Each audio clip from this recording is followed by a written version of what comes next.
একটি আয়তক্ষেত্রের পরিসীমা 40 মিটার, এর প্রস্থ 5 মিটার হলে দৈর্ঘ্য কত? খুবই সিম্পল একটা অঙ্ক। ওষুধ প্রশাসন 2024 সালে প্রশ্নটা এসেছে। চলুন সমস্যাটা সমাধান করি। তো জ্যামিতির অঙ্কগুলো আসলে চিত্র সহ করলেই বেশি ভালো হয়। আমরা একটা আয়তক্ষেত্রের চিত্র অঙ্কন করব। আমরা জানি আয়তক্ষেত্র হচ্ছে এমন একটি ক্ষেত্র যার বিপরীত বাহুগুলো পরস্পর সমান এবং কোণগুলো সমকোণ। তাহলে এটা একটা আয়তক্ষেত্র, ধরতে পারি এটা এ বি সি ডি। তো এর হচ্ছে যে পরিসীমা দেওয়া আছে 40 আর প্রস্থ দেওয়া আছে 5। দেখেন প্রস্থ হচ্ছে 5, তার মানে প্রস্থ এটা, প্রস্থ 5, এই প্রস্থটাও 5।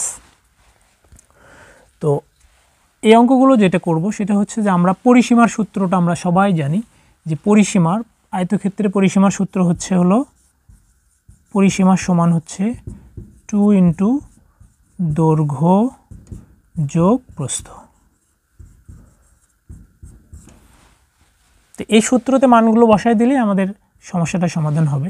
তারপর আমরা যদি প্র্যাকটিক্যালি চিন্তা করি, এর পরিসীমা বলতে আসলে কী বোঝায়? পরিসীমা বলতে বোঝায় হচ্ছে যে এই যে ক্ষেত্রটা, এই ক্ষেত্রটা আমি যদি এ বিন্দু থেকে রওনা দিয়ে বি বিন্দুতে আসি, বি বিন্দু থেকে সি বিন্দু, সি বিন্দু থেকে ডি বিন্দু, ডি বিন্দু থেকে আবার এ বিন্দুতে আসি, আমি এই যে যতটুকু দূরত্ব অতিক্রম করলাম এটাই হচ্ছে পরিসীমা।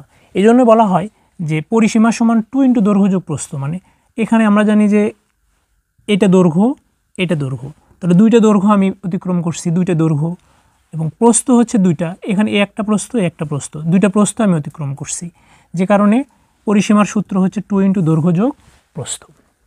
তো এখন এখানে মানগুলো বসাই দেবো। তাহলে পরিসীমাটা দেওয়া আছে 40, তাহলে পরিসীমার জায়গায় আমি 40 লিখব, সমান 2 লিখব, দৈর্ঘ্যটা আমার দেয়া নেই, ধরলাম দৈর্ঘ্যটা হলো এক্স, প্লাস প্রস্থটা দেয়া আছে হলো 5 লিখছি।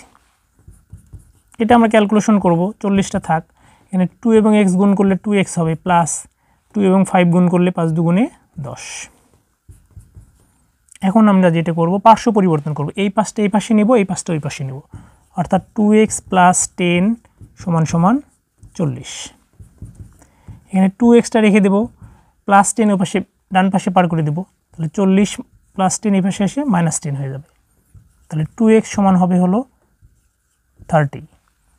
এখন আমরা এক্সটা পাশে রেখে দুইটা ওই পাশে পার করে দেব, 2টা, তাহলে এখানে গুণ আছে, পাশে গিয়ে ভাগ হবে, তার মানে 2 দিয়ে ভাগ করলে 15 হবে। তার মানে আমরা দৈর্ঘ্য পাচ্ছি কত? 15, অর্থাৎ অ্যান্সার হবে আমাদের খ নাম্বার 15। আশা করি বুঝতে পারছেন।